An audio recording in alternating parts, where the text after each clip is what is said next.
Nothing in this podcast is intended as investment advice, and the people in this podcast may hold positions in the stocks they talk about. Do not buy any investment based solely on a tip or recommendation. Please do your own research.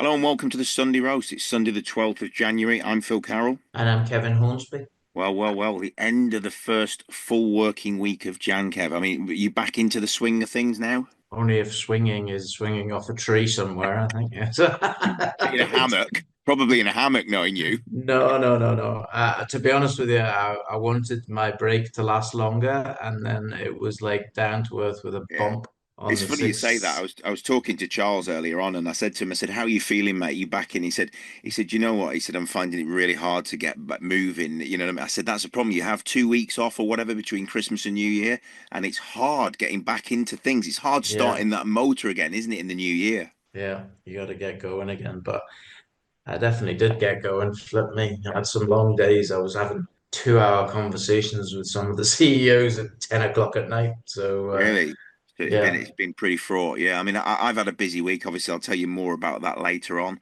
But yeah, I mean, and it's been a busy week in news, hasn't it? I mean, it just seems to be. I always think that the start of the new year, you see some. I don't know what it is. Well, like I remember things like the Boxing Day tsunami, things that have happened in the new year, like the invasion of. You almost felt like Ukraine came pretty much at the beginning of the year. Some big catastrophes have happened, and unfortunately, we've seen a lot this week. Obviously started the year with a couple of plane crashes, which I don't know if you saw, were absolutely devastating in Korea. One that went off the end of a runway. It looked like it had sort of hydraulic failure. That was devastating, and you don't want to see anything like that. I mean, it just literally puts you offline, and thoughts go out to the families. But the one thing this week that's dominated the headlines in the UK, and probably where you are as well, is the apocalyptic scenes from LA, from Los Angeles. I mean, we've seen 5 wildfires that have devastated numerous neighborhoods.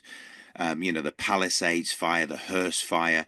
They've gone through neighborhoods. There's estimated, and it's currently, bear in mind, the fires are still burning as we record.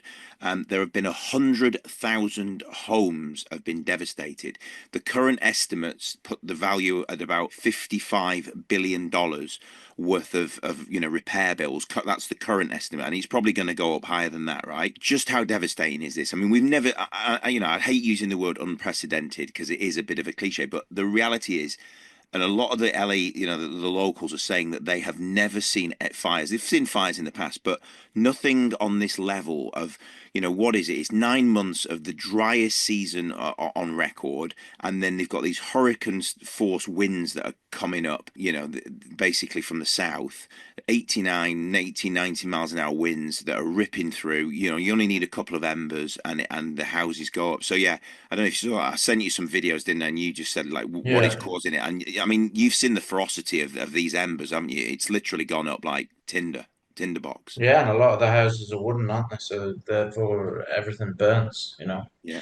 I saw a picture of it, obviously after the fires had finished, and then I was looking at some of the comments, and one of the people commented on is this Los Angeles or Gaza?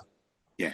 Okay, and Yeah. I don't really even comment on that. I'm just leaving it there as a statement. It's just like total destruction. Yeah. Apocalyptic, as I say, literally is like something that, it Yeah. looks, it's total devastation. Every now and then you see the blocks of the aerial shots of the drones, and there's literally maybe one or two houses in about 100 or 200 that remain that are, they're looking, but to Yeah. be honest, are they lucky? Would what are you going to do? Rebuild around those two houses? I mean, it's a total No. devastation. But I mean, you've got to feel not only for the common man, people, film stars, Anthony Hopkins, Billy Crystal, Paris Hilton, name Adam Brody, Anna Faris, Eugene Levy, Diane Warren. There's, Ben Affleck. Loads of people have been affected. Not only, the stars, obviously, many people, as I say, 100,000 homes, and thoughts go out to them because ultimately this Yeah, was we got devastating. a message and a sort of prayer request when it first started because one of the Yeah, leaders of one of the organizations we are lives in one of those areas. yeah. Don't know what So. actually has happened to his house or anything, but fairly good chance it's And there's an gone. Probably. interesting one. James Woods, who's quite a prolific poster on X, he posted something interesting, saying that 4 months ago, about 40 to 50% of the residents who live in these certain areas around Santa Monica and Palisades had their insurance cancelled, or should I say not cancelled, but effectively when they went for renewal, they would not renew their insurance policies. So I don't know whether they were anticipating something, whether they, going off the past payouts, that they just can't cover these homes anymore. I mean, when you think about where they're living, Kev, it's not an ideal place to live, right in the middle of almost like forest land, isn't it? Really, when you look at where these homes are built on the side of, effectively forest land. Yeah, well, one of the first things that occurred to me when I was looking at the devastation was not looking forward to the insurance company claims. I wonder whether the insurance companies have laid that off, or we're actually going to have some emergency assistance here to help the insurance companies, because that's going to wipe out an insurance company. If an insurance company's got 10,000 of those houses insured, then they're gone. They're going to probably have to pay $1 billion replacement fee, and they'll be wiped out. So Who was it's quick? Who was it's quick to, let's say, lambast or criticize the Californian mayor this week? don't know, but I'm guessing it was a Republican. Yeah, it was. Yeah, Trump and Musk have had a right go at him online, saying, this is, ineptitude. You've got got to turn the water on, as if they've just turned the water off. There's always seems to be some sort of conspiracy. But while we're on the subject of Trump and Musk, I mean, what has Donald Trump announced plans for this week? It'd probably be easier to ask you what he hasn't announced plans for this week, because he Yeah. seems to have had a busy one. But what do you want to talk? Where should we start with Trump Well, this week? he's taken over Greenland, obviously, and told Denmark to take a back seat and give him Greenland. Yeah. Both Russia, I think Russia, Italy, France, Germany have all basically said, back off. It's not yours. Yeah. I don't know what else, to be honest. I wasn't watching Well, I that mean, closely. you're absolutely right. He threatened effective economic force and refusing to rule out any military force to wrest Greenland from Denmark. And obviously, Trump's made the implicit power relationships of, NATO explicit. The US is an empire and the West is effectively a primary sphere of influence. But, when you look at Greenland, and we've talked about this before, and the ice sheets there are losing, it's like 270 billion tons of water per year, while the Arctic Sea, obviously, ice is vanishing, which you've seen. And this sort of unfreezing process now opens obviously new possibilities for resource extraction, as we quite well know. Faster trade routes, obviously, we've seen Nuuk as the capital of Greenland open up, and we saw Donald Trump Jr. land in there this week to do some podcasting. It just seems quite apt that he's landed at a time when it's all, in the news. Obviously, there's space and military bases there. Moscow and Beijing are moving to control the Arctic as well. So that's the first factor, is it's all about effectively the resource extraction. And then, Musk as well has also come in on the back of it as well. He's become actively involved in both the UK and German politics, stirring significant controversy. I mean, I don't know what you make of all this, but we're certainly seeing this. It feels like a lot of meddling in other people's. And he had a massive attack on Keir Starmer. He's been openly critical of Starmer and the Labour Party. He accused them of mishandling issues related to child sexual exploitation, called for government changes. He's also has called for King Charles to dissolve Parliament. I mean, and in Germany, he did. I don't know if you saw this yesterday, but effectively he opened up Twitter Spaces and he had a call with the AfD leaders, which are the Alternative for Germany party, the sort of like a right-wing German party, and openly discuss political issues, endorsing the AfD. And obviously a lot of the German political leaders are saying, well, why are you meddling in our politics? Like it just feels like his intervention in European politics are really, I don't say they're not necessary, but like genuinely, is he not busy enough running SpaceX, Starlink, Tesla, and also he's going to be running the DOGE, the Department of Government Efficiency? How busy is this guy? Yeah. I don't know whether it's about how busy he is, but he definitely seems to be meddling in stuff he should be keeping his nose out of, to be honest. And I'm wondering what's going to happen, because, I think Trump is going to use it to his advantage initially. Yeah. But can you see Trump and him actually getting on for a full term without having a disagreement? I'd give it 2 to 3 months before that there's some sort of fallout, because they're both massive egos, aren't they? And he's ultimately going to end up annoying him, that's the thing. But back to the other thing that Trump said this week, he is going to announce, or he's announced plans to rename the Gulf of Mexico as the Gulf of America, citing its beautiful ring, beautiful person, beautiful ring. I mean, at what point does this get crazy? I mean, you cannot just rename. It's like renaming the Strait of whatever. You know what I mean? Like it's the Bering Strait, the English Channel. What is that now? The French Channel. They call it La Manche, don't they? They have their own word. But at the end of the day, you can't just go like renaming the Indian Ocean something else. Yeah, I'm surprised it's not going to be the Gulf of Trump, to be honest with you. It's, But yeah. and he's also I like he think I wants think to. there's a huge amount. I mean, he's not obviously installed for another week or Yeah, more, but I think there's a huge amount of rhetoric, isn't there? So it's like, how much of this rhetoric's actually going to be allowed to be done? How much is? I mean, the one thing you can see from an economic perspective is that the US dollar has been climbing steadily. It's gone into the 109s, I think, now in terms of the indexation against all other currencies. We've also seen the British pound slump as well, down to its lowest in over a year, 122, when it was not far off 128, 129, even touching 130 at one point, not many weeks ago. Why? Twofold. I think everybody's banking on Trump's going to keep everything afloat, and therefore the gains they believe are going to keep on coming. And secondly, Labour has realised, we haven't got enough money. Shock horror, we've had to borrow more money than we thought we had to. And yeah, if you start overtaxing people, then people search for an alternative. yeah. That's a reality. Yeah, and the So interesting thing Reeves did the budget in the back end of, or whatever it was at November time, beginning of November. The question is, do you think there'll be a interim budget in March? I don't know what else that they can actually do in terms of taxing people. I think obviously they can increase taxes, even though they said they weren't going to. But I think if they know they have to, they have to. Yeah, The one thing, and James Sheehan from Priority AI was on Radio 4 before they did their announcement to open the stock exchange on Friday, and they were having a good conversation about the changes that could happen. And literally, if the government came in and changed the fact that UK pension funds have to invest 10 to 15 to 20% of their assets in the United Kingdom, and why the hell shouldn't they? Let's be yeah, honest. And your ISA had to be the same, 20-25% of your assets had to be in UK listed stock market, otherwise you lost your tax advantage. Well, why can't we do this? Every other country does it. Near enough every other country does it. Why can't we do it to create liquidity, to generate, positive flows within the UK, to say that we back our British businesses and our British businesses will do well?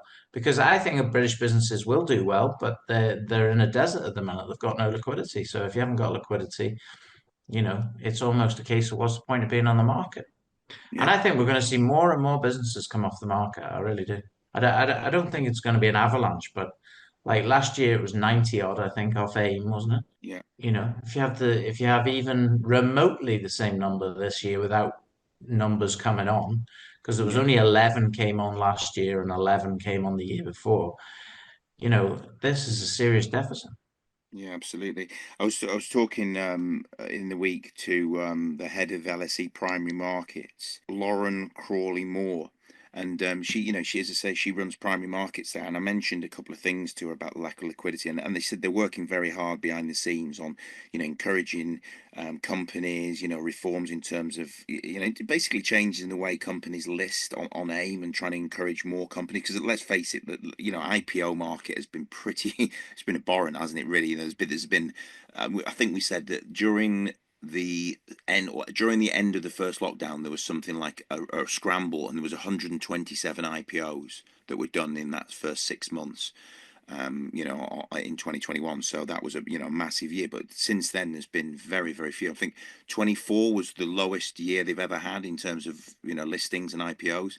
So there's going to be reform there. They've got this new, I mentioned it a couple of weeks ago, have you seen this private intermittent securities and capital exchange system? It's called Pisces, and that's going to allow facilitate the trading of shares in private companies, and that's due to launch at the end of May 2025. And that's going to kind of bridge the gap between private funding and public market access, and obviously provide a regulated platform there for secondary trading of the private company share. So that will hopefully bring in not only obviously the private company side, but bring in a bit of liquidity and a bit of interest into companies that weren't otherwise able to trade. And I do think I'm actually going to invite Lauren to come on and talk about the AIM and the stock market, and LSEG as well. So I think that'll be a really interesting chat. Yeah, that'd be really good. Let's get her on. Okay, so shall we move on to our first guest this week? Yeah, let's do it. We introduce our first guest as the company that had the best performance in 2024 of the companies we selected, and that was Guardian Metal Resources, with 220% return over the year. So let's welcome our guest this week. We're delighted to be joined by Oliver Friesen, CEO of Guardian Metal Resources. Welcome back to the podcast, Oliver, and Happy New Year to you. How was Christmas and New Year? Oh, it's been great. It's been fantastic, gents. How did you guys make out? Very good, yeah. Not long enough, I think, is first thing that springs to mind. We're straight back into it, but it's good. I always like New Year. It's like not the New Year, new me, but just a clean slate and just focus on improving and bettering oneself. Yeah, completely agree. Absolutely. So, I mean, we've got a few things to unpack today. You've had a few news releases since you were last on. So let's start with the high-grade assay results from the Garfield Project in the Walker Lane mineral belt. Recent samples from the Pamlico zone returned over-limit antimony over 10,000 grams per ton, gold over 10 grams per ton, and silver over 100 grams per ton, underscoring the zone's significance as an emerging epithermal target. This zone, organically staked with 100% ownership, also shows promising copper, lead, and trace metal correlations, aligning it between low sulfidation and high sulfidation systems. You highlighted the critical role of antimony as defense metal amid US efforts to reduce import reliance, whilst tungsten remains the company's primary focus. These results further solidify Garfield's potential to support US critical mineral independence and add value for shareholders. So you must be happy with the latest assay results, Oliver. Yeah, no, we're pretty ecstatic. And to be completely honest, we were a bit surprised, which is not a bad thing. Geology can surprise you in many different ways. But we have the porphyry, the skarn potential at that project, and this is a zone that we kind of we did some grassroots work on and extended the claims out there. And now we're seeing some really high grade gold, silver, and antimony now. So that has really increased the attractiveness and value of Garfield, and a great way to start the year. Absolutely. Absolutely. And then there was obviously the further drill hole assay results from the ongoing drill campaign at Pilot Mountain. I think it was including up to about 3.04% tungsten trioxide, which is the highest ever recorded from the project. So it seems that Pilot Mountain just keeps delivering and delivering in terms of assay results and size, as well as the drill campaign goes on. Yeah, no, exactly. I think we've released just over half the holes now. The drill rig's back on site. I shared a photo on the Guardian Metal Resources Twitter yesterday. There's just a light dusting of snow on the ground. I mean, one of the reasons why it's so great to be working in Nevada. But yeah, as you pointed out, 3.04% WO3. We had a 3.01. I think the previous high from the project was about 2.2. So on a copper equivalent basis, I think it's north of 7-8% copper equivalent, just to put that into context. So some really high grade zones we're seeing there, and drilling's ongoing. So a lot more news to come. Very, very good. Yeah, and obviously the real sort of show of confidence we saw was the news that Guardian had raised £750,000 in a placing with a single institutional investor at an issue price of 30 pence per share. So just talk us through the rationale behind that. Because a few people have probably said, well, they've said they don't need money, but they've raised $750 million. So was it a case of the institution coming to you? Yeah, I mean, I have to be careful what I say about how that came together. But yeah, I mean, it's a single institution. It's a name that I think a lot of UK investors know well, Premier Miton, who are a fantastic group to have on the registry. So it came together quite quickly. We are, I think, in a position of strength here when it comes to what this business can do in 2025. So, we always look to fight for our existing shareholders and do it on terms that respect the people who have put money in up to that date. So, and now that they're on the registry, subsequent raises will be fighting for them, and that's really what a management team should be doing. So we're really happy with the terms there. I think that really highlights the position of strength that we're in, and just thrilled to have a group like Premier Miton on the registry, which joins a long list of other great shareholders that we have, which I think really gives us a lot of confidence going into 2025 here. Nice of you to tell us that we're great as shareholders, Ola. Just going back to the antimony. We have the same thing in Ireland with Conroy Gold, is that the gold and the antimony seem to be bedfellows. Why is that geologically? Yeah, so these epithermal systems, and I put out a technical video this morning. Actually, depends on when this video comes out. I think it was on Wednesday or Thursday of last week. No, it's out, and I saw it. Yeah. Okay, anyways, yeah. So the technical video that we put out recently talks about kind of what these epithermal systems are, but effectively they're volcanic systems. So they form from really, really hot fluids. There's a lot of just activity and minerals and things flowing through these systems, which leads to typically their high grades and also polymetallic nature. Polymetallic meaning more than one metal. So gold, silver are really the main ones, but you can often find, depending on where that deposit sits along the low versus high sulfidation spectrum, you can sometimes see antimony in. And obviously, given the criticality of that metal, and we with our tungsten holding know all too well how important these metals are right now in the US. We're really thrilled to see high grade antimony along with the high grade gold and silver, which really drive the value. But in terms of the demand and the criticality, antimony is up there with tungsten right now. So a great additional add for that project. Great. Well, what we're going to do here is we're going to review 2024 and what happened in 2024 for what was Golden Metal Resources and became Guardian Metal Resources during 2024. The main reason for that is your share price performance. You were up 220% in the year, the top performing pick of ours last year. And we're not really surprised, but what is the standout for you in 2024? Oh man, well there's lots of standouts. It's if you look back. Well, I'll rephrase the question. I'll give you three standouts. Three standouts. Okay. Well, I mean, I think the first thing just to say is, we're incredibly active business. You go back on our news roll to, January 1st of 2024 and walk all the way through. I mean, there's been so much activity, and it's not just fluff. I mean, we're doing real things and generating real results. But I would say some of the standouts are, number one, our capital market strategy. We have been steadfast about that, and I think we've delivered that for our shareholders. And it's exactly what we just spoke about, which is, really respecting and fighting for our existing shareholders, making sure that we come to the negotiating table with a position of strength, and making sure, the cash balance is always at a certain point. That's definitely part of that. But, you look back at the capital raises that we've done.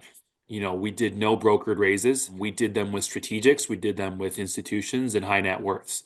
And these are people and groups who understand the position we're in with our tungsten holdings in Nevada at a time where the US needs domestic tungsten. So I think that was probably a standout, and I think really set us apart from a lot of other companies who, did deeply discounted raises, and that just really erodes the confidence of the market. So, always coming to the table in a position of strength. And I think hopefully our shareholders have seen what we've done and who we put on the registry. And these groups have allowed us to really just crack on with business and perform the way we have. Other big standouts would be definitely the drilling at Pilot. We've been busy with that, and I think some of the results that we've delivered have been, nothing short of fantastic. We drilled just under 40 meters at just over 1% WO3 equivalent in the area where we expected sort of 0.1 to 0.2% WO3.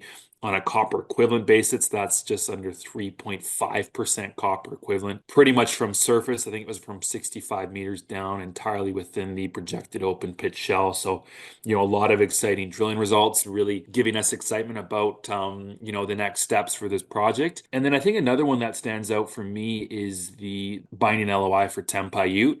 We sat down as a board and said, hey, how can we scale this business? How can we, you mentioned our share price appreciation, which has been fantastic, but how do we, we're not done here. We're not happy with, our market cap. It's how do you small, do it again? How do you do 220% this coming year?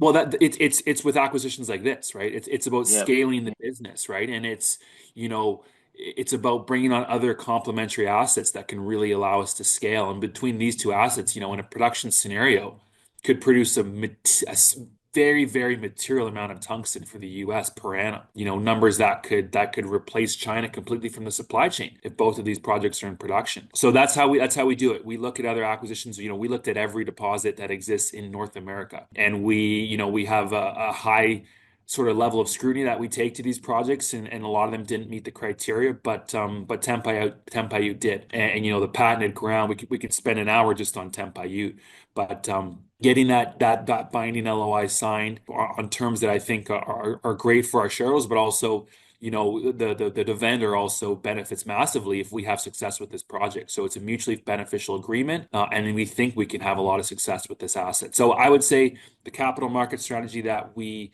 employed, and we've obviously continued with that with the raise we did earlier this week, Tempaiut, and then the drilling at Pilot would probably be standouts, but there's probably a lot of others that we could talk about, but we'll leave it there for now. Yeah, no, I agree with you, and especially the market strategy, or the capital market strategy, and effectively the capital structure of the company, which has probably been improved this year, simply because there are a lot of long-term shareholders as well, even non-institutional long-term shareholders that have bought into this, with obviously Power Metal being a mainstay in there as well, with 40+% of the stock, and obviously happy to hold. So this for me was definitely a big takeaway. Yes, all the drilling. But the one thing I think that you added value that might not see its value in 2025, it might, but who knows, was the amount that you actually managed to expand Garfield. Okay, and because Garfield expanded, exponentially compared to what you originally had, and that was from the stuff that you did, and I commend people to watch the technical stuff that you did last week, because it was very interesting to see what's happening at Garfield. Because Garfield in itself could be a project for a company, if you understand what I'm saying. So it's a big deal as well. So yeah, I don't know whether you've got any comments on that, and we're not even talking about Golconda either, which you've started to do the trenches as well, and that could come significant over the next year or two as well. Yeah, I mean, you pointed out, and I mentioned this, that there's a lot more highlights that we could definitely touch on. But Garfield certainly is on that short list. And the video I put out, you can see what the original claim block looked like, and you can see what it is now. And that's happened over 2 years, but really the majority of that's been in the last year. And it's not like we're just expanding for the sake of expanding. We're expanding to cover, brand new antimony, gold, silver discoveries like Pamlico. I mean, that's massive value add right there. And this is a project, as you mentioned, this could be a standalone in a company now, in my opinion. And it kind of sits there in the background at Guardian, which I think really highlights how great the portfolio is and how much value there is there for our shareholders. Yeah. So if we switch to being retrospective and look to the future, we've got an orange man with blonde hair rattling his saber in the White House now. Well, he's trying to buy Greenland. He's trying to take over or attack Greenland by the sounds of it. He's not going to buy it. He's just going to take it. But there's been all sorts of some stuff coming out of Washington, or the DOE, or the Department of Defense, that they're going to circumvent the system to get these things into production much faster. What are your thoughts on that? And do you think that's just rhetoric, or do you think this is a likely scenario? So in other words, where it might be 2-3 years for you to get to the process of digging this stuff up, after you've done the process of the PFS and stuff, which I presume is going to take place this year, that it could be a hell of a lot quicker. I mean, it's not rhetoric. This is real. It is so real. The conversations I'm having, people I'm speaking to, they're not even sworn in the new government. And I'm going to refrain from making any political comments either side of the aisle. All I'm going to comment on is the fact that it is so abundantly clear that this administration puts US above any other country in the world. Which means if you have tungsten anywhere else, that doesn't matter. If you have tungsten in the US, that's what matters. And we are the only company doing this. I mean, there's a lot now coming to the table, realizing where the puck is going to go as a Canadian reference for everyone here. But no, it's so real. I think the I think he tailwind. wants to take over Canada as well, no, based on his 51st rhetoric. state, hasn't he? He wants it to be 51st state, he said. So you could become American here, Oliver, in the next couple of years. Yeah, I might have an American passport for the years out. But Well, you realize why he wants to do all Justin Trudeau was now he's resigned, and they say Mark Carney's going to go in and win it. How do you feel Yeah. about that? I mean, it must be interesting seeing him resign. Yeah, I mean, I live in the UK now, so I'm kind of more worried about the UK political scene right now. But all my friends and family back home, it's turmoil over there as well. So yeah. Anyways, it's an interesting landscape. But I think in the US, they have their party, they know what they're doing, and they have a plan. And the plan is to support the US and to support Made in America, and nowhere else. So, I think the tailwinds that we're going to see here in our space and for companies that have defense metal projects on US soil will blow people away. And, I've been trying to tweet about it and talk about it, but I think we'll just have to see it when it happens, and it's happening now. But there's going to be incredible tailwinds. I think just as an example, just to show listeners here how real this is. So antimony and tungsten are the kind of the two most important defense metals right now, mainly because they're used in the manufacturing of munitions, amongst many other things. But that's what's really pushing the narrative right now. There's a company called Perpetua Resources, PPTA. They're NYSC listed, I think. They have an antimony gold project in Idaho. This project 2 years ago, no one talked about it. No one knew about it. It was a gold project with an antimony byproduct, and no one cared about it. It was, I think, an $80 million company. They had very difficult environmental issues from previous mining. There's sensitive salmon-bearing streams. It's on Forest Service ground. It was a no-go. Now look at that company today. And what set that off was a grant from the Department of Defense through their DPA-3 program, which told everyone that, hey, we need this project, not because of the gold, but because of the antimony. So they got DPA-3 funding, they got Exim Bank support, and they just received their federal permit for a project that people said it would never, ever, ever be permitted from the Biden administration. This isn't even the Republicans and party who did all this. This all happened on the Democrats' watch. And that company is now $1.3 billion, and they now have their full permits to go and produce antimony. They don't care about the gold. The government doesn't care about the gold. They care about the antimony. And that project can produce about 30% of what the US needs per annum for antimony. And we've talked about how much tungsten we can produce from our two projects, and mainly from our flagship, but we're working on adding those numbers for the other projects. So that just shows what the government has done for a project that can produce 30% of total global antimony needs, and that is under the Democrats' watch. So just imagine what the Republicans are going to do over the next 4 years, and look out. So I suppose that's the next question then. How do you see 2025 panning out? If it's unfair to ask you the question, but as I always do, ask unfair questions. If it was this time next year, January 2026, where would ideally Guardian Metal Resources be? What would you have achieved in 2025? Because we were talking before you came on about, this is the time of the year where we set our goals for the year, and I'm sure you've done that for the company. Again, maybe you don't want to answer because I always ask the uncomfortable you certainly questions. set the bar in 2024, because I just counted there's 73 RNSs, so you've got a pretty high number to match. I mean, that's phenomenal. Obviously there'll be a few of those will be governance and normal, there's sort of TR1 type or governance, but that's a large number. Well, I'll put it this way: we're not slowing down this year, gents. We're not slowing down. We're speeding up. So if you like what you saw in 2024, just wait to see what we can do in 2025. I mean, the tailwinds from the government, advancing these projects, Tempayut in the fold, aligning with government and finding ways to garner further support for what we're doing. We're not happy with where we're at now. We want to continue to grow and scale this business. So, we're just getting started. And I've kept on saying that, but we keep on pushing forward. We're a young, dynamic team, and we have huge aspirations here. And we know how strategic and how valuable our portfolio is, and we're going to do everything in our power to monetize that for our shareholders. When is the stop date for Tempayut? January 31st. January 31st. Okay. So we're going to have a conclusion to that in the next couple of weeks, one way or the other. Yeah, correct. Yeah, 100%. So that's something definitive that's going to happen in 2025. Obviously, you've applied for the grant. We're all fingers crossed that grant's also going to come, whether it comes in January or after, or whether it comes at all, we don't know. But you've got to have, based on your speech that you've just given about how forward-looking, the DOE is, the Department of Defense is, that they're going to give you a grant because they want to move this forward. Because if they don't, they're stuffed. Simply, it has to be made in America.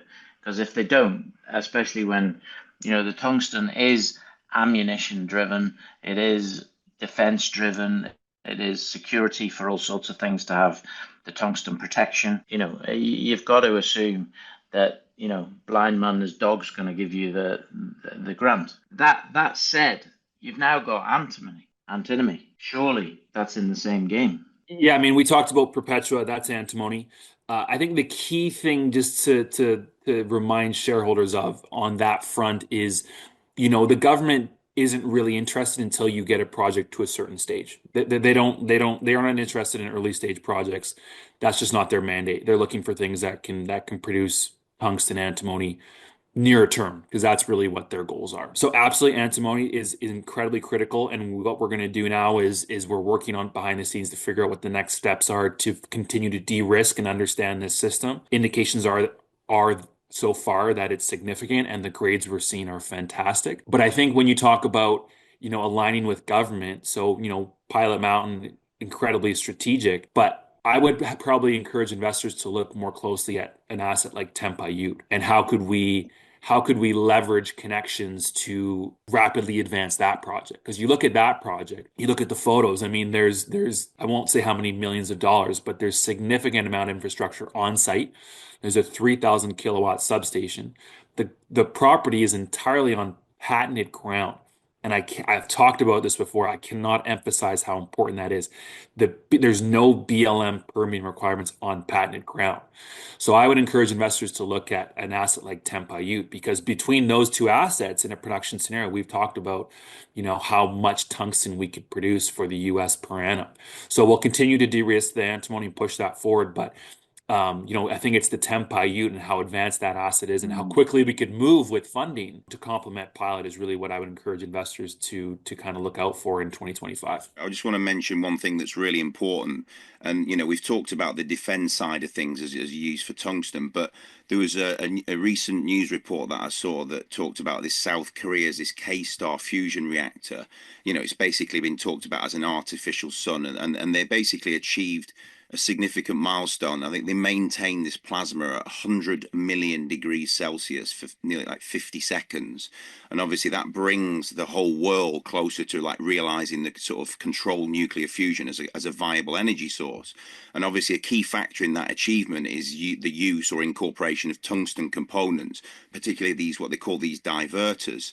And obviously the property of tungsten having this, high melting point and this low sputtering rate make it an ideal. So obviously we've talked about in the past that the Guardian has got an MOU with Oxford Sigma for obviously a nuclear fusion technology company based in Oxfordshire. So just how important are these kind of milestones that we're seeing in the likes of K-Star, who are pushing the envelope with these, holding this temperatures for 50 seconds, which doesn't sound long, but it's another step in the right direction, Oliver, towards a new energy source. It's not only that, Phil, it's the most important energy source of our lifetime. And I think investors are sleeping on the potential of fusion, and that's okay. I mean, we're years away. We get that. I mean, the R&D facilities are actually putting in large orders for tungsten this year, so it's going to ramp up. But you look at solar, you look at wind, you look at hydro, you look at nuclear, they pale in comparison to what fusion can do. Pale. Once we figure out fusion, it's everything. It's carbon free. It's near limitless source of energy. That's why there's billions and billions and billions of dollars being poured into this by the US, by Bill Gates, by Sam Altman, by some of the smartest investors of our generation. Because they know that whoever figures this out, it changes the game. It changes the entire global landscape. Because it's all about energy and energy costs, right? So, and then the kind of the add-on to that is the most important input metal into fusion is tungsten, period. And that is something that I think investors are going to realize quite soon here. I mean, it's defense pushing the narrative right now, and the need for, munitions and tank armors and things like that. There's also a lot of tungsten needed in solar panels and wind and chips and all these important things that are happening. But it's nothing compared to what fusion is going to require. And just to help quantify it, because we've talked about it, and I think we talked to a few groups in the US over the last few weeks who went, oh, we had no idea this was happening. Like they love fusion. They had no idea how much tungsten is going to be needed. But what we've actually done is we partnered with Oxford Sigma, and we announced that we co-funded a study this summer looking at quantifying the amount of tungsten needed in nuclear fusion. And so I'm happy to say that we are in the final stages now. So we're going to have some more news on that quite soon here, which I think will really be an important step to help the market wake up to how much tungsten is going to be needed for the most important technology of our lifetime. Yeah, well, so that excites me more than anything, really, in terms of Me too. The use, the game changer, as you say, for that is virtually limitless energy source, really, and it's as clean as it can be. Yeah, exactly. And the Tempa Ute acquisition, that wasn't just coincidence. I mean, we're looking at how can we get our hands on as much of this metal as possible, knowing what's to come here. So it's not like we just did this on a whim. This is well thought out, and we know what the long-term demand is for fusion and other technologies. It is a game-changing metal, and we need so much of it into the future. Yeah, I was talking to another investor just about Guardian Metal Resources, and my comment to them was that I felt that if you complete the Tempaiu thing, that actually Tempaiu is going to go into production before Pilot Mountain, because ultimately everything's already there. Or not everything, but a huge amount of infrastructure is already there. It's not going to take a huge amount to suddenly start to produce tungsten at Tempaiu. So what's your thoughts on that? What I will say is with adequate funding, we can move Tempaiu incredibly fast. You mentioned the existing infrastructure. There's a valuation report. We might put that out if and when we announce the definitive sometime after that, which highlights just how much value there is existing on site. But that the substation, the kind of the existing mill, which obviously would need to be updated completely, the underground infrastructure, which just you can rehab that and move quite quickly. So the key thing is the patented ground. When you don't even need the BLM involved in that process, you can move incredibly fast. So what I'll say is with funding, we can move Tempaiu very, very quick. And I think that's something to look out for investors. And that's one of the reasons why we brought it on. Not just the deposit, which we love, but the speed at which we can move with an asset like that, given the infrastructure and the patented claims. So when you say BLM's not required, you still need some mining licenses or not? Yeah, so there's still state requirements. So it falls in the state's hands at that stage. But the BLM, which manages federal lands, for instance, right now at Pilot, we permit through the BLM. That's where the majority of the permitting goes. There are state requirements that are minimal, but because it's private ground, BLM has no jurisdiction. So for instance, we could show up tomorrow with a drill rig and start drilling holes because it is patented private. I say patented, which is the technical term, but it's private ground. There's a fence around the property, no trespassing. We own this ground. And you obviously have the mineral rights along with the surface rights, and that's the key distinction. Yes. So you own the land as well as the mineral rights, if you like. Whereas at Pilot, Correct. you own the mineral rights. Correct. And when we say we own it, we're still in the DD process. I need to be clear about that. But the stop dead date is January 31st, and we've signaled that we're moving very quickly along here to a decision point. Yeah. No, I understand. No, it's exciting. So what else if we move past Tempaiu and let's be preferential and say that a grant is forthcoming. What do you see envisaging happening in the middle of the year, towards the end of the year? What needs to happen, I suppose, at Pilot Mountain? What needs to happen at Tempaiu?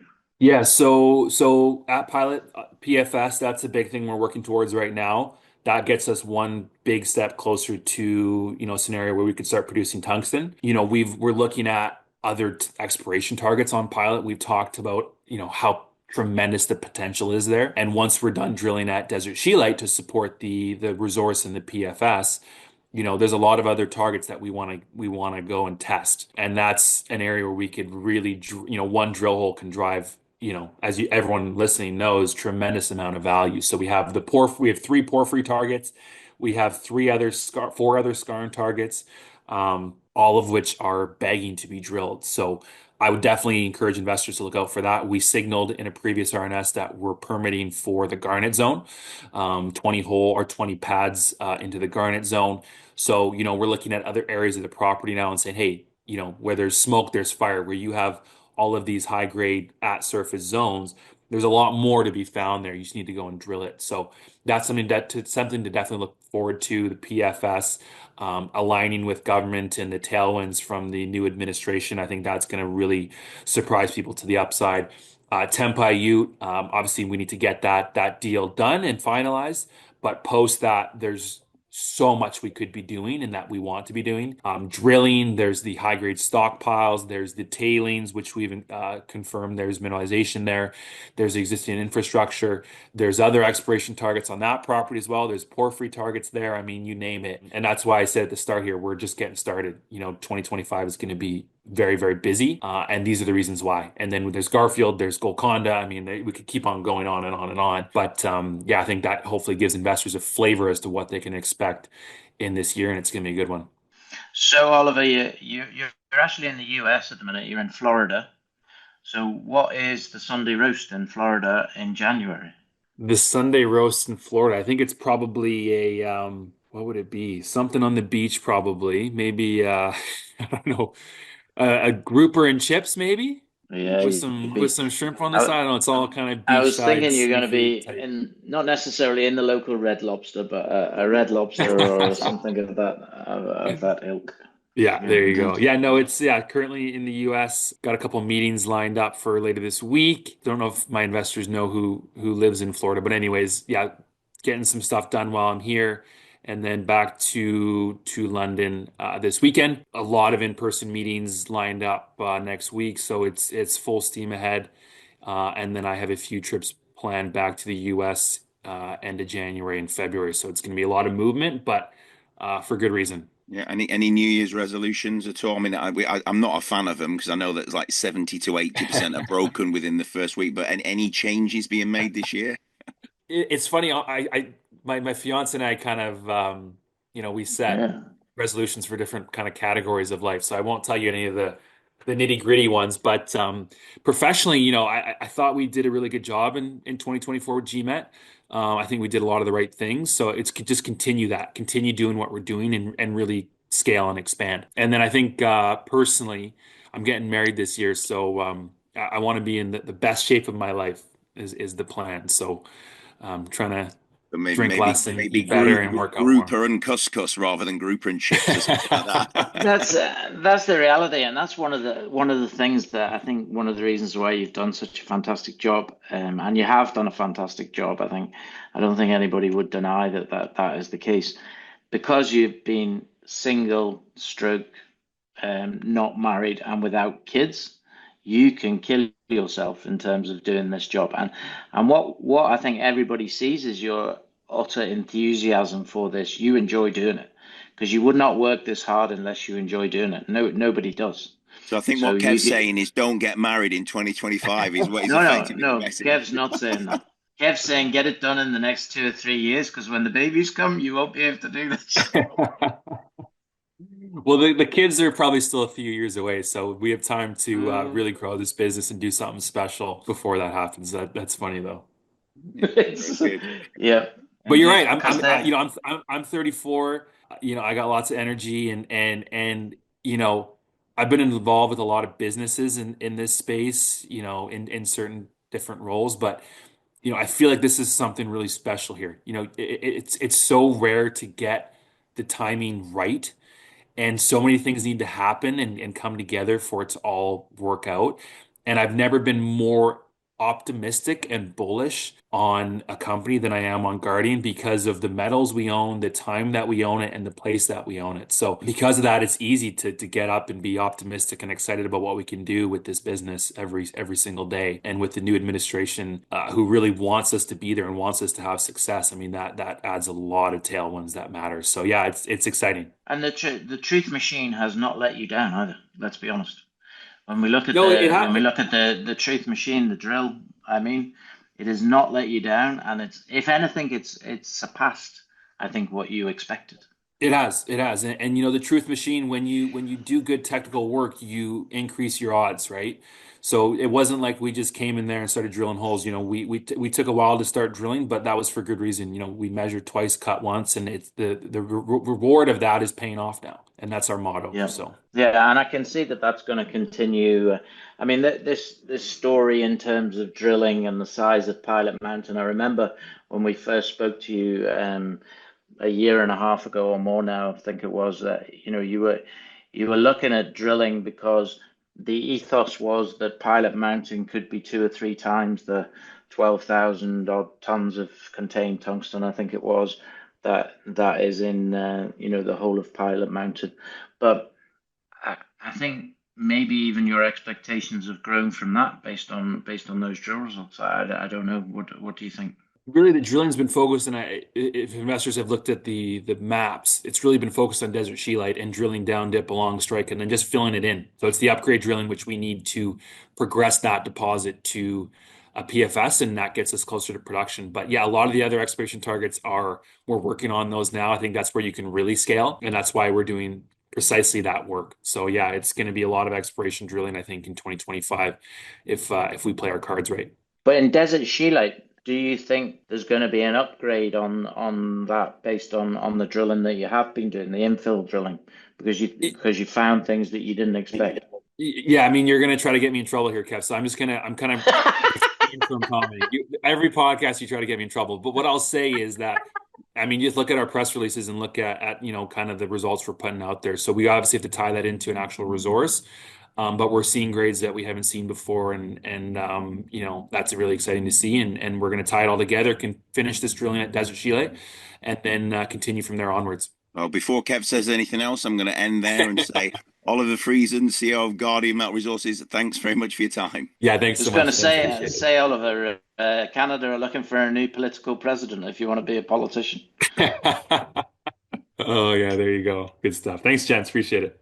Okay, let's have a look at some of the movers and shakers of the week. I mean, the best performer on the market this week was ImmuPharma, and it ended the week some 220% up. Obviously, it was higher in the week. I think it was trading up to about 400%. They had news or announced significant advancements in the preclinical research on P140, providing new insights into autoimmune disease mechanisms. Conducted by its R&D subsidiary ImmuPharma Biotech, the findings support earlier diagnostics, improved patient selection, and better monitoring for P140 therapy, particularly in systemic lupus erythematosus. Say that one, it's a bit of a mouthful, SLE. These developments mark a step towards personalized medicine and strengthen the company's intellectual property portfolio. Tim McCarthy, CEO, and ImmuPharma Biotech CEO Sebastian Goudreau emphasized the breakthrough's importance in advancing P140's therapeutic potential and reinforcing the company's leadership in autoimmune disease innovation. So autoimmune disease, a big one in there. Obviously, lupus has been talked about in the past, big problems. I think, as you say, it does look like their this P140 product there is is proving its efficacy there. So big advancements, yeah, and obviously the market it liked that, and it's good to see farmers actually doing things, isn't it? Because it does feel like at one point, sort of during the end of the COVID first lockdown around 2021, we were seeing some of these farmer stocks like the likes of Valerix, all the COVID plays that, Avactors, Novasits, ODX, all those ones were moving really well, weren't they? On obviously a lot of it was to do with COVID testing. We saw Scancell, who had the different ones. So we've seen a lot of farmer plays in the past doing very well, but we haven't seen them perform very well of late. And we saw quite a few delist as well, if you remember, in 2024 as well. Yeah, I mean, I had some communication with Tim during the week, so he's flown off, I think, to San Francisco to a conference, And when he comes back, we're going to get him on. So we'll get more in-depth detail about it then, I think. But he was very bullish about it, and it's only just begun, sort of thing. This is just the first phase of what they've done.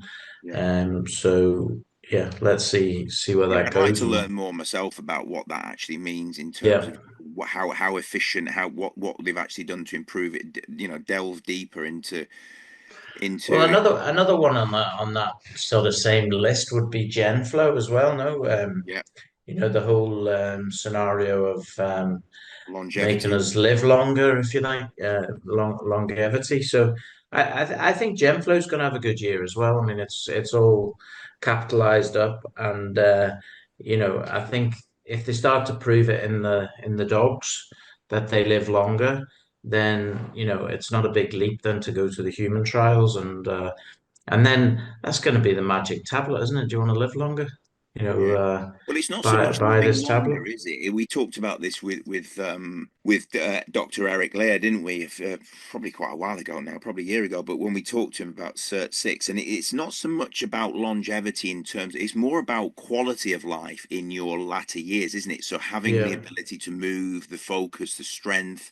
He's done the work with this MASH product as well. CDMO work, as you say. You've got the dog aging as well, where they've done clinical trials for aging dogs, and sarcopenia as well. So they had a really good RNS. It's well worth reading. They had an RNS on the 6th of January, which gave a look back at how the progress that they had in 2024, and it's well worth a read there for all the different the potential to slow aging.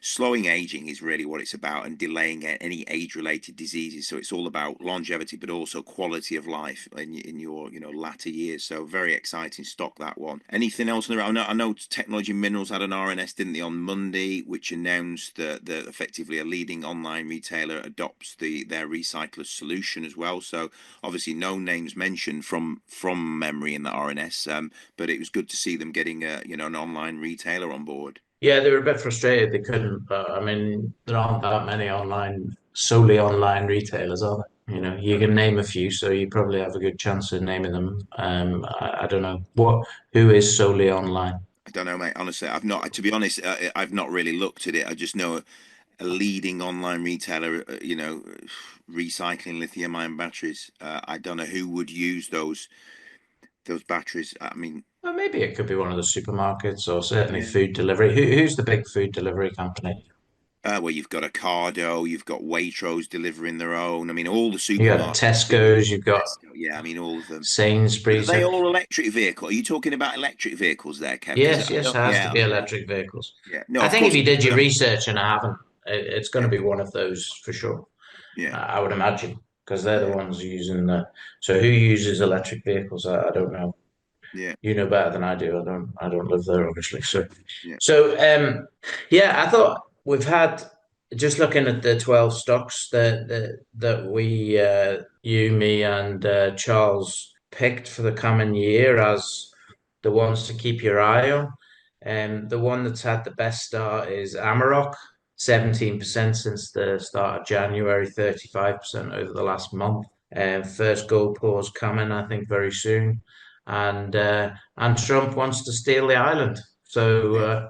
I think all in all, it's putting a focus on Greenland that, there's resources there. And that's one of the Yeah. reasons, if not the only Well, he reason why could probably Trump buy wants to the get in people. He there. could probably buy a vote for them. Like, there's 55,000 living on Greenland. So if he paid each one of them $1 million, yeah, then that's 55 billion that he could actually buy them off, couldn't he? And they'd be quite happy, I think, Well, working. the thing is that it's supposedly Denmark that would vote, not Yeah. Greenland. Greenland is a part of the Danish But I thought they were fully situation. autonomous. I thought they had full autonomy from Denmark. Maybe they do. Maybe they do. Yeah. You're talking, but I mean, I think it's practically ridiculous, isn't it? I mean, to be Yeah. honest. We also had a reasonable week in East Star Resources as well. That was up, and again, that Vakubu project's got to be worth considerably more than the market cap. I mean, I think many factors more than the market cap. And yeah, it was a slow week, wasn't it? There wasn't big movement all along. And then on Friday, basically one of the other ones that we picked, and it was one of your picks, I think, was priority intelligence, and you had the pleasure of going to the London Stock Exchange, and they I don't know whether they ring a bell or they just No, they start do it. a countdown effectively. So we were on the balcony. So obviously we arrived at like 7:30 in the morning, very early start because obviously I had to get to the city. So it was like 4 a.m. up, 5 a.m. on the road, -8 degrees on the road as well. It was what a pretty brassic morning. And yeah, so we got there at 7:30, and then by 5 to 8 we walked out onto what they called the balcony, where you'll see the picture, and we can put some pictures up on X. And basically, James Sheehan's CEO and Dan G were there, and obviously all the employees were there. Shaq was there, and all the marketing people. And yeah, they did a countdown: 10, 9, 8, 7, 6, and when it went down to 0. Dan and James pressed a square button that was in the middle on the balcony, like a plunger thing, and obviously, it all lit up. And yeah, I mean, it was there was a bit of fanfare. It wasn't quite like ringing the bell on the New York Stock Exchange, which I've actually witnessed before. Never actually been in there actually on the balcony, but I've witnessed it from the floor. And that's quite impressive. Obviously, that's a bit more fanfare, but yeah, it was really good. It was an experience, and it was great to see. I mean, we were literally watched. They had the share price on the wall, like projected on behind the in the main atrium, and we saw it move up from like 9.3, 9.4 up to 988. Then it went over, and then somebody said, "Oh, it could burst through 10." It went through 10, and then finished the day around about 11.45. I think was the last trade from memory, around the 11.5p, let's call it. And it was a really good day. It was up about 25% on the day, wasn't it? And rightly so. Bear in mind this company IPO'd at circa about 12.9 pence from memory. It's good to see it moving back up, but it's not back at IPO price yet, which is a bit frustrating, really, I think. Yeah. Well, I think if you listen to the interview that James gave, he gave some good reasons why. Obviously, been quite a few people tied up in the existing SPAC who will have taken their money out once it listed. And yeah, it launched on the 30th of December or 29th or whatever day it was. So it's not exactly exciting time, if you like, for lots of buyers. But we've seen good volume today on Friday as we record this on Friday evening. Well over 1% of the shares were traded today. So that's a really good sign. And not only was over 1% traded, but it was up, I think it finished up 22.22 because it finished Yeah. 10-12 spread with 11p but as you say, last trade was 11.45. So yeah, I think no news yet. There's got to be news coming based on what they talked about before the IPO. So yeah, I think it's just been a settling in period, and I think you'll hear some things from them over the next few weeks, and let's see what happens. Yeah. And the rest of it has been pretty slow, hasn't it? I mean, Yeah. there's been some not very good things about Woodbow, was it? Woodbows, Yeah, Wood they Boy, wasn't it? I mean, like that was an unbelievable RNS, wasn't it? We saw at the beginning of the week where effectively the only active directors at the company as of the time of the RNS were the two non-executive directors, and all executive directors that had at that point resigned. So not looking good for Wood Boy, unfortunately. But that would be leaving a sinking ship, I think. yeah, I mean, I don't know anything about it, but that's what it reads, isn't it? yeah. So yeah, we'll see what happens. I don't think anything's really even got started yet. I think the real start's going to be on Monday, when I think everybody be back in town, and volume will probably come, and we'll see what comes. Yeah, I mean, in terms of wider markets, London closed sort of slightly lower on Friday. There was very strong US jobs report, which arguably put to bed hopes for a first half rate cut. In the UK, obviously, earlier in the week, we saw the rising yields, which you alluded to earlier on. On the UK government debt, I think they exceeded 4.8%, which is the highest since 2008, and we all know what happened in 2008. Obviously, that increase is going to impact any borrowing. Obviously, we've seen mortgage rates still around the sort of 4%, maybe dropping down into the late threes for the 2 and 5 year fixed terms, but they have actually risen sharply on this news. So not great if you're looking to to get into a mortgage right now. Government's fiscal plans, obviously, as you just alluded to again, we just do not know what they're going to do. There may be a March budget there, with potential tax increases and spending cuts required. I mean, I don't know what else they can do. They've already announced, obviously, NI is going to gone up. We've seen all the January things, the measures, the VAT in place for private, all those sort of things starting to take the toll now. And obviously US market trends influencing UK yields there. So I don't know. And then, what is the Bank of England going to do about it? What is their ability? How are they going to ease the pressure? And I suppose that all depends now on inflation falling to this, much touted 2% that everybody seems fascinated or infatuated with. So higher borrowing costs, will continue to burden, households and businesses, and it's not looking good, is it? And I mean, I'm reading in the paper, unfortunately, a lot about companies with the NI and companies having to lay staff off, and that's a big worry. Yeah, and the US dollar continues to surge, 109.48 on Friday there. Now It's look at the pound. What's the pound doing at the moment? and the pound has effectively slumped to It's 122. an 8 year low on the pound from memory, or a 10 year Yeah, low. 122.14. We've Yeah. seen silver go back up. We've seen a strong gold price appreciation over the last few days as well. Where Silver and gold have done really well. Copper's moving back up above 9,000 from memory. yeah, copper's gone up of 6 or 7% in the last 10 or so trading sessions, I think. You've got gold only $12 away from the 2,700 again. You got silver above 31 again, which was basically saying it could go again. If you remember, it reached 34, 35, I think, at one point a couple of months ago. I think there's uncertainty, and that's the reason why those things are moving up. So we will see. Do I think we're going to have a strong resource bounce? I do think we are going to have it. It's maybe not going to be huge at this stage. It's going to be more company specific, I think. Yeah.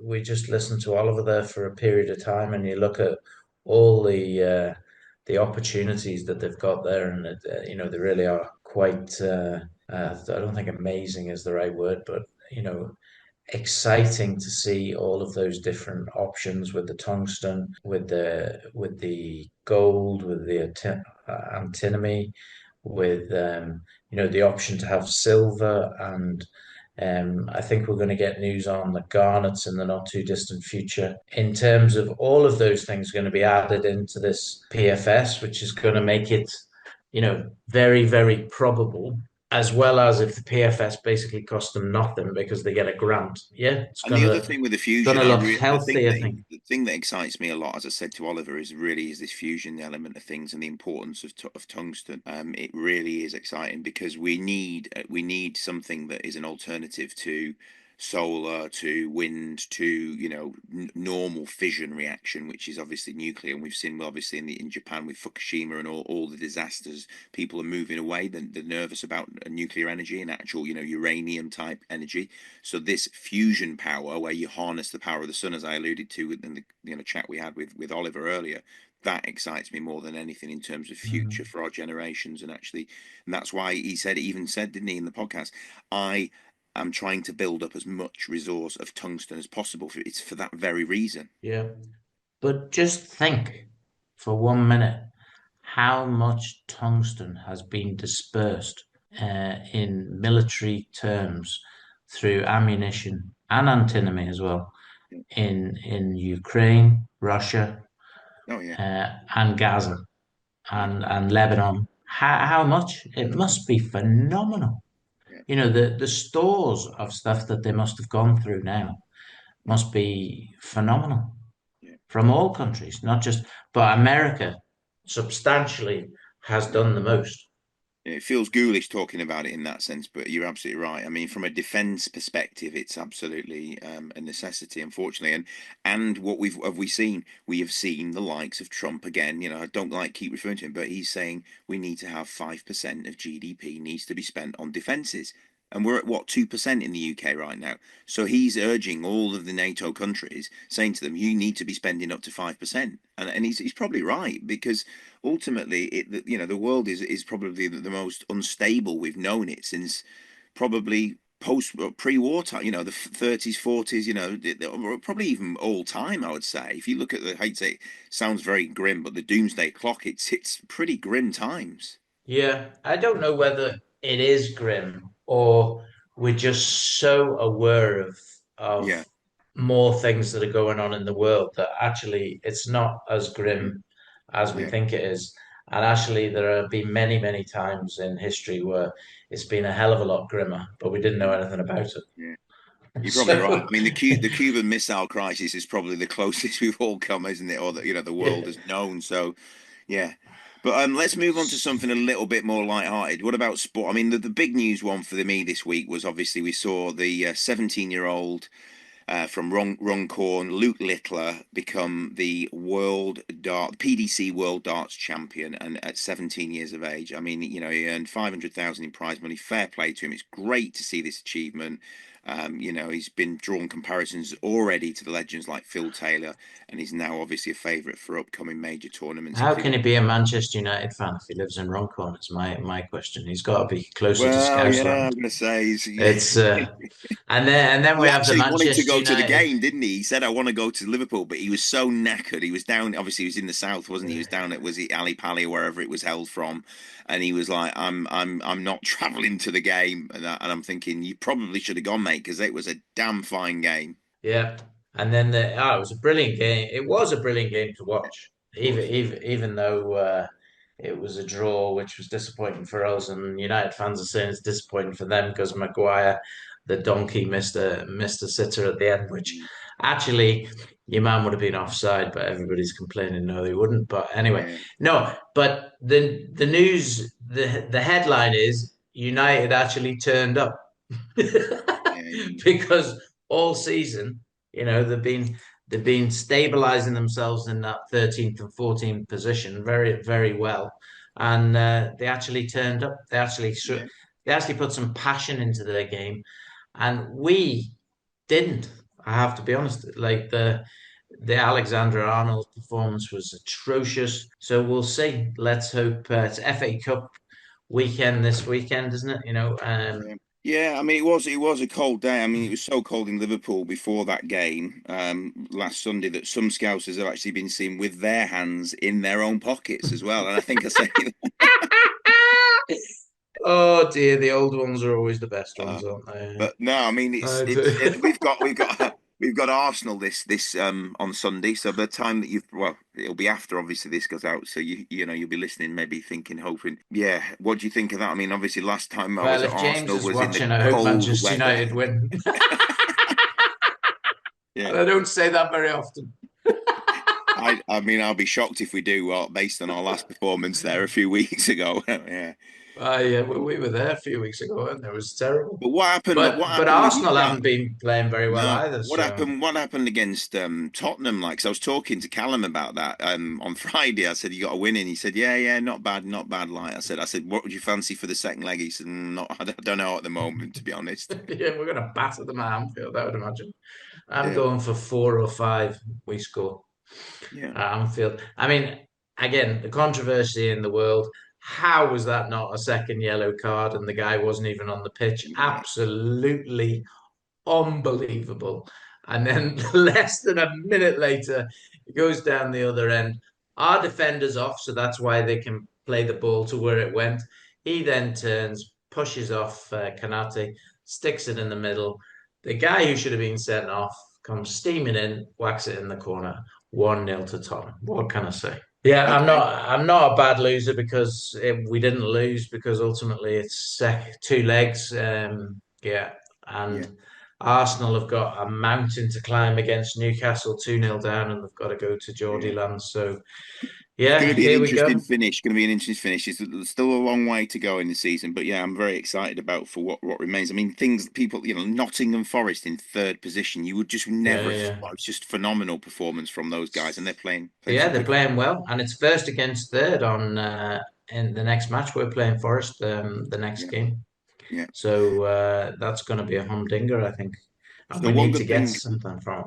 one good thing about the winter season is you get some great TV, and there's a couple of things I want to mention that, you know, I've talked about Black Doves in the past. Phenomenal series, well worth a watch if you haven't seen it. But the other one I've been watching this week, and it's been compelling viewing.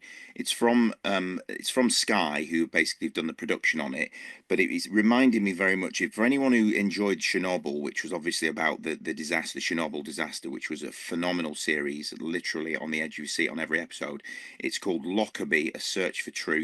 Obviously, 5-part drama series. It premiered on the 2nd of January on Sky Atlantic, so you can obviously get it on down, you know, on demand on Sky. It's also available in the US on Peacock. And it's got Colin Firth, great actor, as Dr. Jim Swire, who's a British physician whose daughter Flora was among like the 270 victims on that ill-fated 1988 Pan Am Flight 103.